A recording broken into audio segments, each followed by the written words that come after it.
Welcome to Jitters. Prepare for terrifying Reddit ocean stories that will make you fear the depths. A simple fishing trip turns into a nightmare, a deep-sea expedition reveals something horrifying, and an unimaginable discovery pushes someone to the edge. Stay tuned, these chilling tales will haunt you long after they end. I'm a deep-sea fisherman. What I caught in the Atlantic will give me nightmares the rest of my life. As I watched the waves crashing against the deck of the fishing boat, I couldn't help but feel a sense of unease. The storm had been raging for days, and we had been stuck in the middle of the Atlantic Ocean with no land in sight. The rest of the crew was on edge as well, but we all knew we had to keep our wits about us if we wanted to make it back to shore alive. It was on the fourth day of our fishing expedition that I felt a tug on my line, a welcoming feel after the long period of stillness. At first, I thought it was just another big catch, but as I began to reel it in, I knew there was something different about this one. The weight on the end of the line was much heavier than anything I had ever caught before, and I began to wonder if I had snagged a shark or a small whale. And I made a mental note, not to mention the time of this, my heart had jumped. The movements were different too. Instead of the usual thrashing and fighting I would feel at the end of my line, it was simply dragging down. As the creature emerged from the depths, my heart sank. It was like nothing I had ever seen before. A 20-foot-long, worm-like thing as thick as my forearm, resembling some kind of polychaeta, with long tendrils and tentacles sticking out of its body, and hundreds of tiny eyes covering its flesh. The rest of the crew gathered around, staring in horror at the thing at the end of my line, writhing and thrashing. And unlike anything I had ever seen before, I was made to stand in front of this horrible monster with every part of me turning to mush. We knew we had to get rid of it, but we didn't want to just toss it back into the ocean. It was snagged on my line, and none of us were even going near it. Despite my best attempt at putting it into words, the creature looked nothing like I had ever seen in decades of fishing the Atlantic. Something about it looked off, otherworldly. Who knows what kind of damage it could do? As we stood there, debating what to do, the creature suddenly let out a spine-chilling screech. It sounded like the wail of 1,000 tortured souls, and it sent shivers down my spine. I could feel the fear rising within me, and I knew we had to act fast. The creature lashed out, wrapping themselves tightly around my arms and legs as I slammed against the slippery deck. I tried to pull away, but its grip was too strong. The strength insane for such a thin creature. Began to drag me towards the edge of the boat, and I knew that if I went overboard, I was done for. The rest of the crew sprang into action, trying to pry the creature's tentacles away from me, but it was no use, they were too strong. I could feel the creature's cold, slimy skin against my own, and I knew that this was it. This was how I was going to die. Someone suddenly fired a flare gun, the bright orange bursts sinking into the creature's flesh as I scrambled away, panting and shaking, as the rest of the crew huddled together, staring at the creature in horror. For a few minutes, we all just stood there, catching our breath and staring at the creature in disbelief. It was still writhing and squirming, but it didn't seem to be interested in us anymore. It was almost as if it had accomplished what it had set out to do, to terrify us, to show us that it was in control. And so, against my better judgment, I approached it once more. As I drew closer, the creature's slimy skin seemed to glisten in the dim light, and its tentacles twisted and turned in a hypnotic dance. I couldn't take my eyes off of it. And then, suddenly, it changed. "What the fuck?" I gasped. The creature's flesh burst, and as if it was molting, the skin fell off of it, and a larger, fleshier mass of living tissue unfolded from the shell, expanding and growing until it was the size of a full-grown man. Its skin had grown darker, and it was dripping with a black, viscous liquid, with its entire head wrapped in the body of a disgusting ocean worm, hundreds of feet and appendages digging into the monster's flesh. The new humanoid monster stood in front of us, its gaze burning my soul as I looked into the water beyond us. The storm had rolled back in, and the ocean looked like hell. Endless black shapes were moving under the surface of the water, and creatures of ungodly size broke the surface as they surrounded our minuscule fishing boat. "We're heading back," our captain said, "before the ocean takes us. I am a deep-sea researcher and we've just found something terrifying. Before I start this report, I must clarify that any mention of my colleagues, their names, or personal information is to be altered for security purposes. I have a compromise with the truth, but also with the well-being and safety of my coworkers and fellow researchers. That said, this is a secret that I cannot bear maintaining for any longer. I've been a deep-sea researcher for over 15 years and well-recognized for my research collaborations among my peers. I've worked for a certain European institute for the better part of my career, but it all changed 3 months ago. It was when me and other researchers were assigned to a new project aboard the Diana research vessel, stationed close to the geographic center of the Pacific Ocean. We all knew very little about what we were getting into, but we were sure of one thing. Whatever it was important. The project was a global collaboration. The European Marine Board, the International Seabed Authority, and the United Nations DESA are among some of the involved. But there were many more. Still, it was all a well-kept secret. No coverage of the international media, and no questions were being asked, at least that I was aware of. There were other 3 research vessels doing pretty much the same work as ours on different territories of the Pacific. I don't want to get into the technicalities of my work, the scientific jargons, or the terminology, so I'll try to keep my explanation as simple as possible. I truly believe everyone should understand the importance of this discovery. As soon as we boarded the Diana, the details of the project were elaborated upon and we were instructed into our research. We were to investigate oceanic sound waves traveling through the SOFAR channel and first reported by Kiribati researchers mere months ago. I remember talking to my colleague Marco after we got our briefing, as we didn't understand the secrecy of the project. Marco, deep-sea earthquakes propagating sound waves that were caught by hydrophones were nothing new, so what was the fuss all about? Felt like our superiors knew more than they were letting us know. But soon enough, we discovered why. These sound waves came from certain oceanic trenches of the Hadal Zone, the deepest region of the ocean. It was the zone that most attracted the curiosity of amateurs and researchers alike. As the intense pressure made exploration difficult, sunlight was incapable of reaching those immense depths. But even with the distinct lack of light and of primary producers, life flourished even in the darkest regions of the ocean. Species of heterograph organisms were known to exist and live, traversing the dark abyss. Many submersibles had been carefully constructed over the years to explore the hadopelagic zone, but plenty were now defunct, had been lost, or gotten crushed by the intense pressure. So the zone has always been a big unknown, and efforts of exploration were progressing with very small steps. But now, this has changed. The sound waves that we were investigating were originally thought to be the result of profound earthquakes, but as we progressed in our research, it soon became clear that it couldn't be the cause, because the sound followed a pattern. We studied the mentioned sound pattern for days and got to understand why it had attracted so much attention. The phenomenon was discovered shortly after it started, but now it was being reported in different regions of the Pacific, hence the other research vessels scattered across the ocean.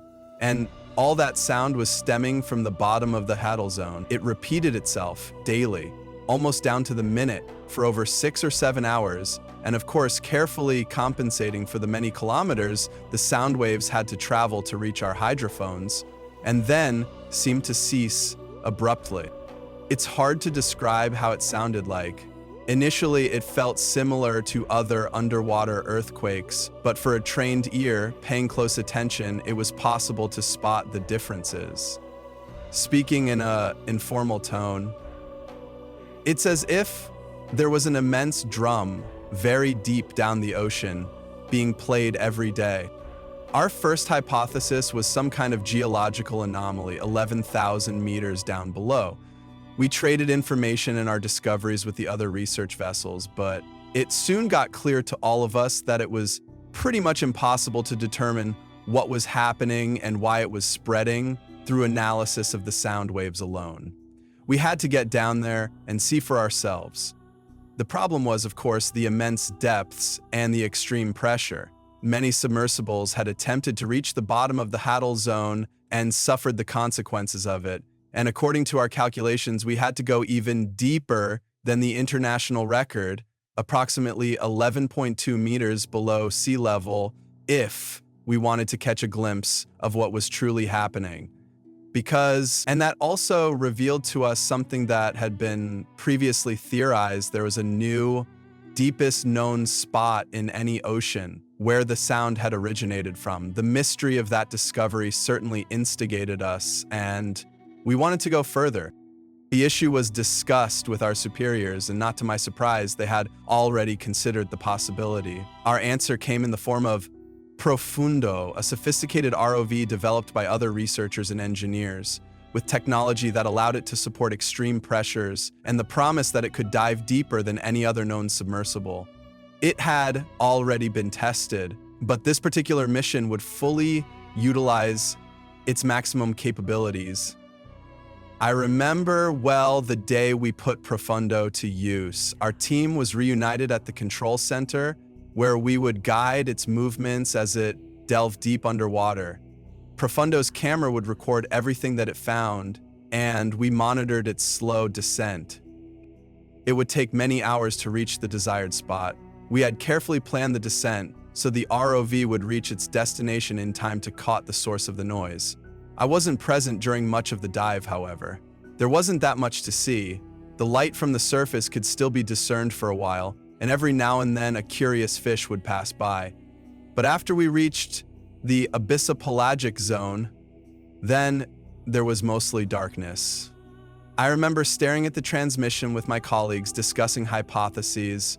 We were all eager to find out what was truly happening so far below the sea level.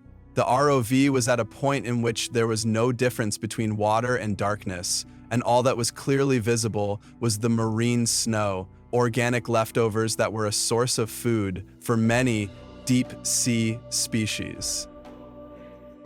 We were mostly focused on our research to notice anything unusual, however, but we all got together to witness Profundo's breaking the world record as it delved into the oceanic trench below, more than 11,000 meters.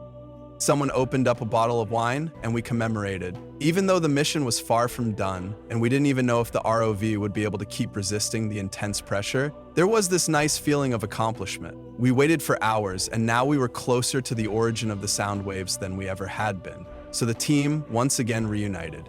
Not long after, as Profundo finally reached its destination, on the bottom of the abyss in the seabed, we were at the desired area, and the sand beneath Profundo stretched across a dark horizon. The ROV was resisting well against the pressure, but we knew we should get the job done and not count our luck.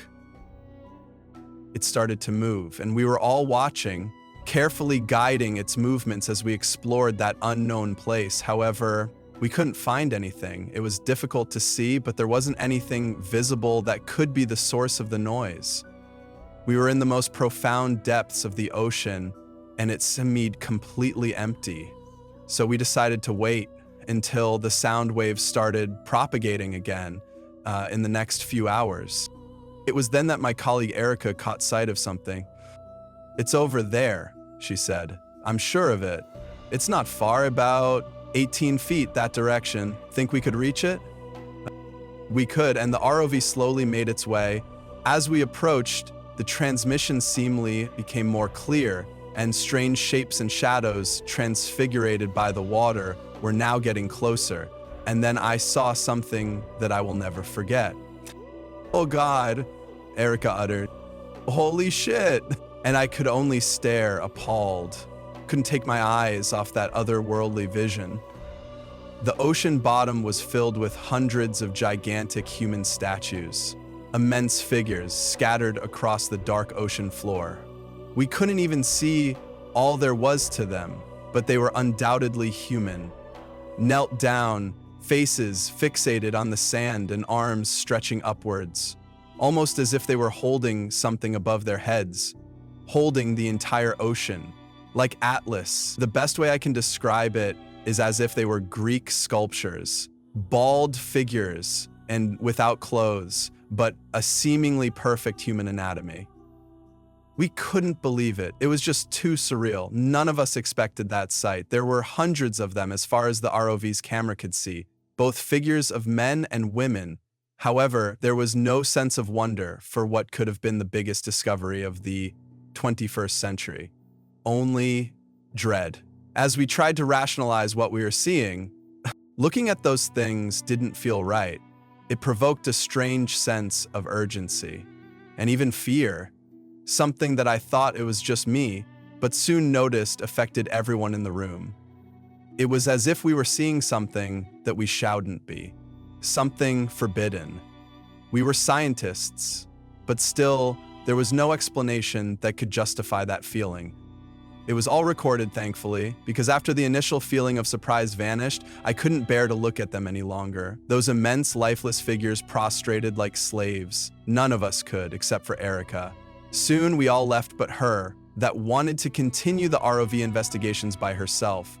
For some reason, most of the research team felt sick after seeing these statues, and we had to take a break.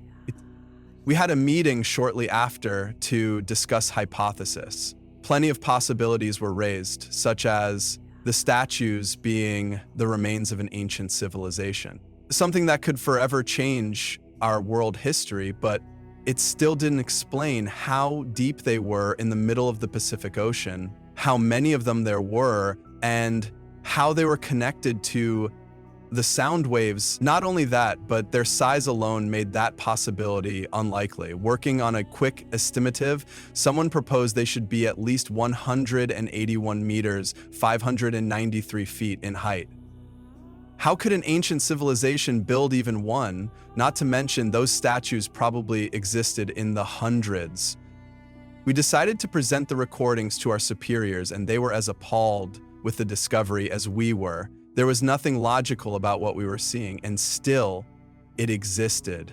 It was there, many kilometers below us in that very moment.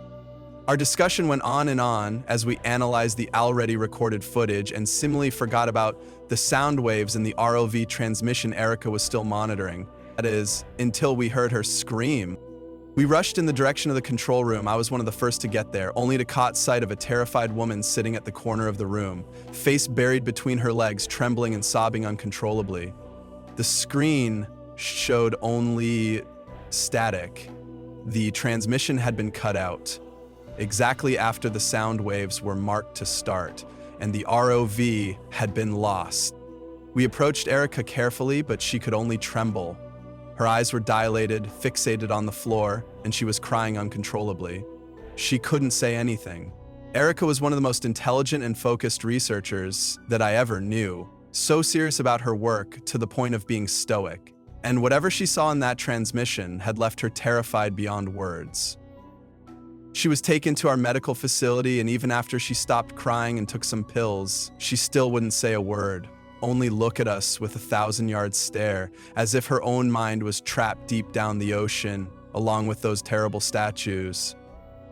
We tried to recover the recording, but it had either been corrupted or deleted, maybe by Erica herself. Whatever she saw was lost, along with Profundo, deep in that trench.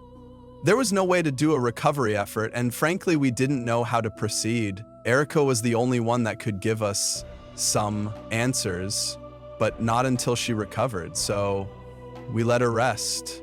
But the next day, she vanished without a trace. We searched the entire ship.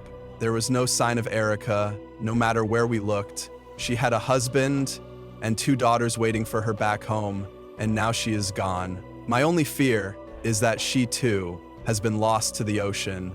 She saw something that she shouldn't, and now it won't let her go. We don't know why the statues are down there. We don't know their purpose or what is their relation to the terrible sound waves. We don't know why this effect is seemingly propagating itself across the ocean and how to stop it. We are trying our best. Still, contrary to my superiors, I believe this must be known. If this is dangerous, and though we have no proof of it, my primary instinct says it's so, then you all must be warned. And we must prepare. As I close my report, I must mention that all of this takes me back to a quote by Werner Herzog that now abides by a new sense over what we've just experienced. Life in the oceans must be sheer hell, a vast, merciless hell of permanent and immediate danger. So much of a hell that during evolution, some species, including man, crawled, fled onto some small continents of solid land, where the lessons of darkness continue. What we found, 1,000 meters below the sea, makes me not want to live anymore. About 3 years ago, I was a science reporter on board the North Atlantic research vessel Baseline Explorer. We were roughly 20K off the coast of Bermuda at the time, and I was getting set to go down in a 2-man submersible, something I'd wanted to do since I was a kid. The pilot of the sub was a deep-sea veteran called Percy, great guy, great sense of humor, spoke with a thick Texan drawl that made even dumb things sound folksy and wise. First words he said to me were, "You ever been down in one of these?" Never. I was grinning, excited as a schoolboy. I was practically shaking. "You'll never forget it," he assured me. In hindsight, that was some genius-level foreshadowing, if ever I heard it. These submersibles weigh in at about 8 tons, rigged with state-of-the-art scientific equipment, massive search beams mounted just forward of the acrylic bubble. They're ultra-maneuverable even at extreme depths. You can spin them 360 degrees on a dime, and they have this massive hydraulic arm that the pilot controls with a joystick. I saw Percy move that arm so skillfully, I swear to God, he could have plucked the pacifier out of a baby's mouth without even waking it. When he wasn't piloting the sub, Percy liked to play computer games back in the ship's rec room. I've played untold levels of Call of Duty with him, and take it from an old-school gamer like me, this guy is crazy good, and what's even crazier, he's 58 years old with 6 grandchildren. Percy was a great guy, but after that voyage, my first, his 103rd, he was never that same guy again. None of us were ever the same again. The submersibles are miracles of engineering. They can withstand up to 25 EAs, Earth atmospheres, which basically means 25 times the pressure at surface level. That's the equivalent of an ant moving around with 12 jumbo jets parked right on top of it. I'll never forget the sensation the first time I slipped down through the bubble's hatch. I was scared, I knew what to expect, but I didn't expect the bubble to be so small.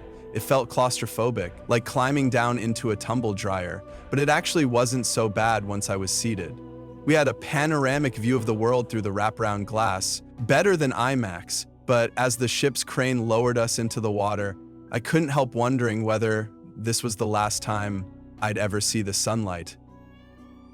I was nervous about the journey ahead.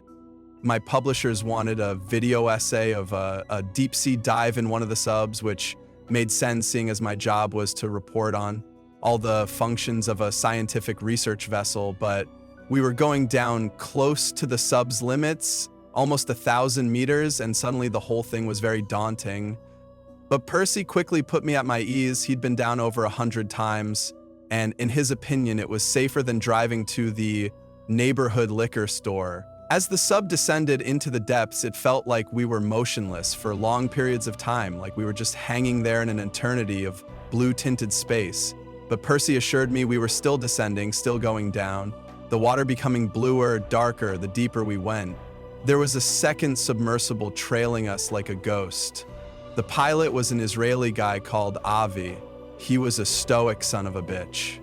I'd been on board the Baseline Explorer 3 weeks, and I'd never seen him crack so much as a smile. He was nicknamed the Machine. The name fit him like a glove.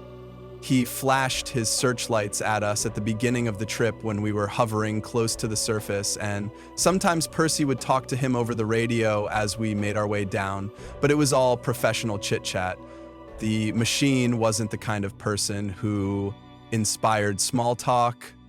As co-pilot of the sub, it was pretty much my job to keep the glass clear of condensation. So every few minutes, I'd give the inside of the acrylic bubble a wipe-overs. The rest of the time, I was filming and commentating on whatever I was seeing around me.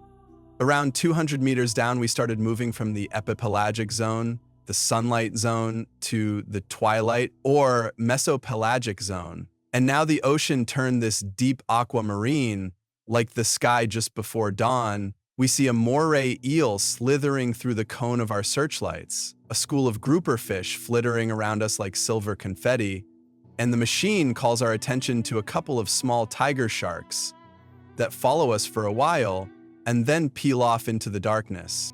We're almost 1,000 meters underwater and it's pitch black. We're in the midnight zone. Not a single photon of light is able to get down this far.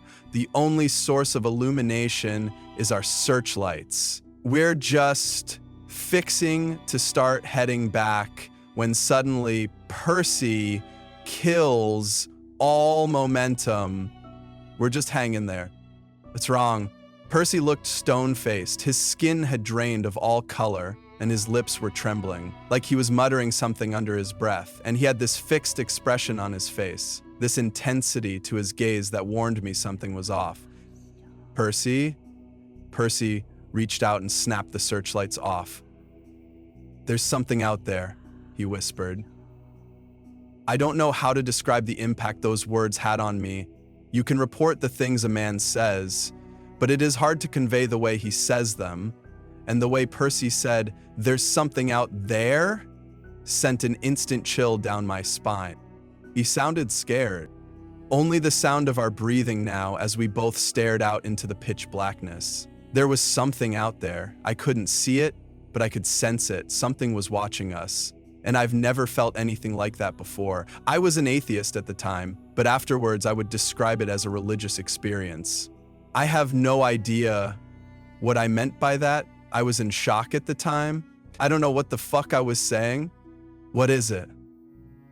I barely recognized the sound of my own voice. It sounded thin and childlike, like suddenly, in a heartbeat, I had regressed to infancy. I gripped Percy's arm. "What's out there?" I turned to him. He looked like death. He looked more scared than I have ever seen a man, computer lights patterning his features, shadows scavenging his flesh, his eyes yellow and glazed with terror. What the hell would scare a man like Percy?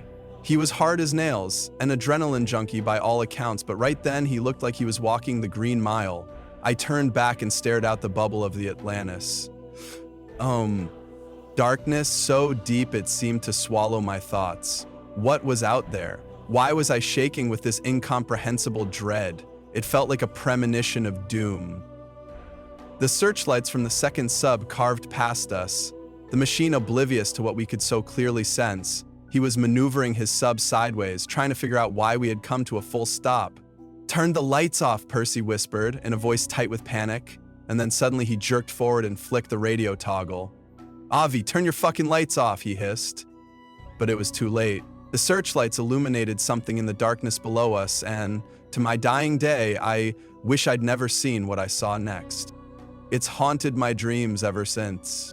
I've burned through 3 marriages and an army of therapists. I've attempted suicide 3 times, and I'm addicted to opioids and booze, and I still can't get that image out of my head. At first, I thought I was looking down at some kind of luminous disk of immense size. I'd guess 3 times the diameter of our sub, so I'd say about 20 feet across, and it was a silvery texture, soft and slightly faceted. There were bands of color radiating outwards from this circle of absolute black that sat right in the center of the disk. I can't describe that black.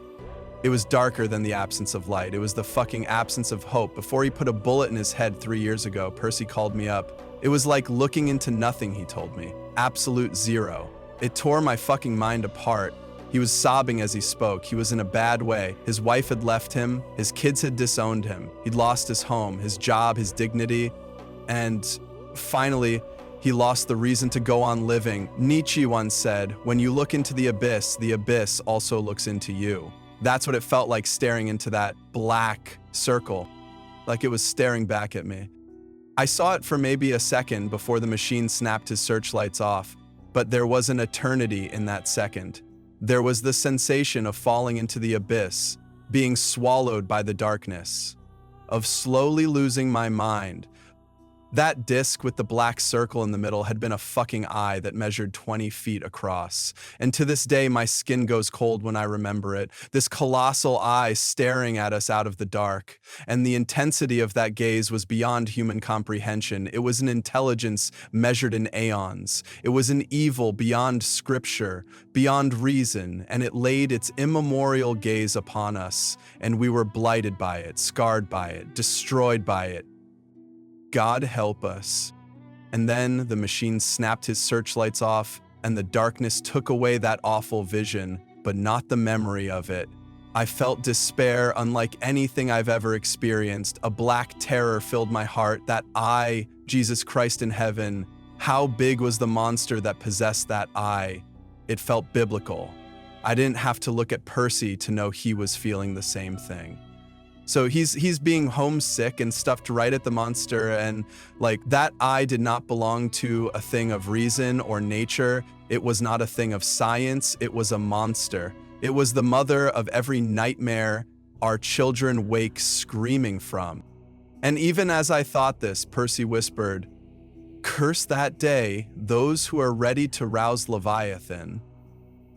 And to my ears, he sounded like a dead man, quoting scripture.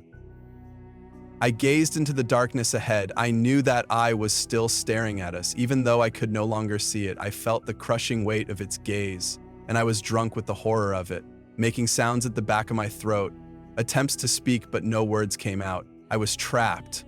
I wanted to run and hide, but sitting in a tiny submersible, 1,000 meters below sea level, there's nowhere to run and nowhere to hide. So the radio crackled. The machine was saying something, but I wasn't listening. I was still staring into that god-awful darkness. Something was moving out there. I could sense it, like a mountain turning its ancient face towards us. And I could feel the dreadful gravity of that monster as it turned. The most horrific images flashing through my head. Mass graves filled with bodies not quite dead. A wolf chewing through a leg caught in a hunter's trap. Emaciated children standing behind a chain-link fence. Refugees caught on barbed wire borders, screaming for help. I was tearing at my hair and beating at my skull, but the images only grew more horrific, and my brain felt like one huge, pulsing blood clot. I heard Percy howling in pain and terror. I heard my own screams from a million miles away. And then, abruptly, the images were gone.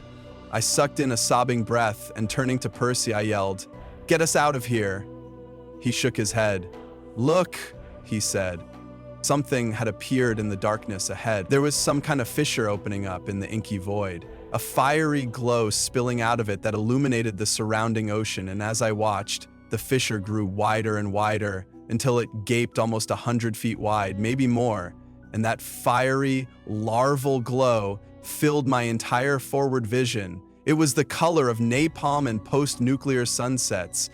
And staring into that yawning chasm, I swear to God, I saw hell incarnate, filled with multitudes of tortured souls. My therapists all said it was a hallucination, but Percy and the machine both saw the same thing. The fissure opened into a cavern of impossible dimensions, so vast it contained entire mountain ranges and fiery lakes and rivers of boiling blood and molten rain burning as it fell from thick, sulfur-yellow clouds, and I saw naked multitudes, thousands upon thousands of screaming souls, being snatched up by enormous winged beasts and cast into these lakes of fire. The winged beasts were horrific looking, some kind of hybrid. They carried pitchforks and branding irons, and some of them had the heads of birds and the bodies of men, and others were reptilian monstrosities, but all of them, I sensed, were filled with a black hatred for humanity.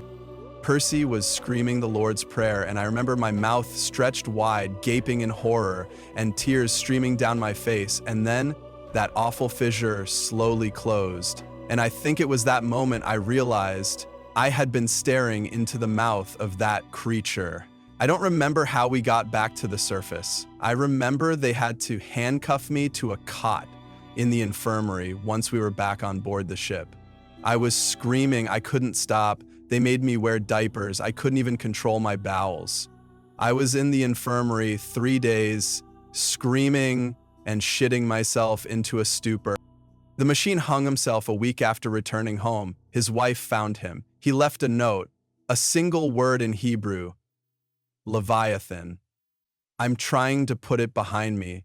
It's been 6 years and I'm the only one left.